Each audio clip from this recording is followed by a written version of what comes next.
Жил бүрийн энэ өдөр 16 хүртэлх өсвөр үеийнхэн иргэний андгаа өргөдөг боломжтой. За энэ жил 63,000 гаруй хүүхэд 16 нас хүрч Монгол Улсын иргэний үнэмлэхээ гартаа авсан. За тэдний төлөөлөл болсон өсвөр үеийн 850 хүүхэд төрийн ордонд ирж иргэний андгаа өргөсөн байна.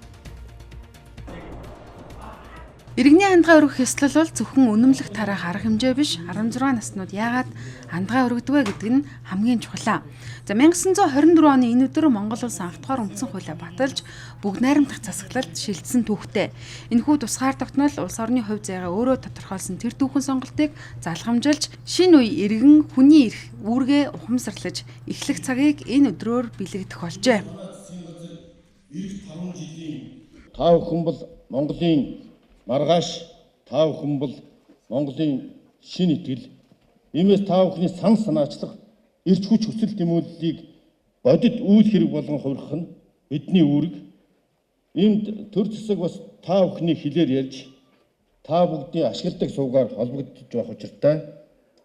Жишээлбэл надтай хүсэн суугаараа холбогдоорой. Эрхэм мөндөд залуучуудаа өнөөдөр та бүхэн Монгол улсын иргэн болно гэдэг нь үнэмлэх авах төдий бус эх орондоо үнэнч байх амлалт. Монгол гэдэг нэрийг зүрхэндээ тээх учиртай хэмээн ерөнхий сайд ярьж байна. Тэрээр 16 нас бол хүний эрх үүрэг, сонголт хариуцлага зэрэг иргэний суурь ойлголтыг төлөвшүүлэх эхний том алхам гэж тодорхойллоо. Бас ингээ өргөмжл авч байгаа болохоор айгүй юм дурсгалтай. Тэгээ бас юм дараа нь ч гэсэн ингээ дурсахад айгүй эргэж харахад гоё юмтай үлдлээ гэж бодож байна. Тангараг өргөх ёслолтой 800 хүүхэд нэг болж оролцож байгаадаа үнэхээр их баяртай байна.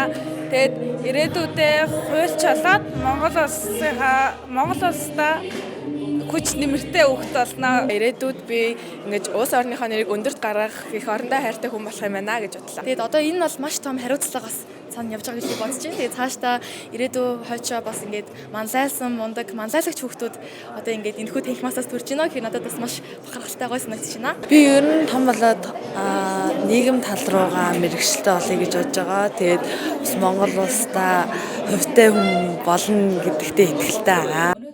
Монгол улсын иргэний андгаа өргөх ёслолыг энэхүү 23 дахь жилдээ зохион байгууллаа. Залуу улс их орон цэцгэлгээ, шударга амьдрах зарчим, түүх соёлоороо бахархах, ухамсар суулгах нь энэ уламжлалт ёслолын гол зорилго юм а.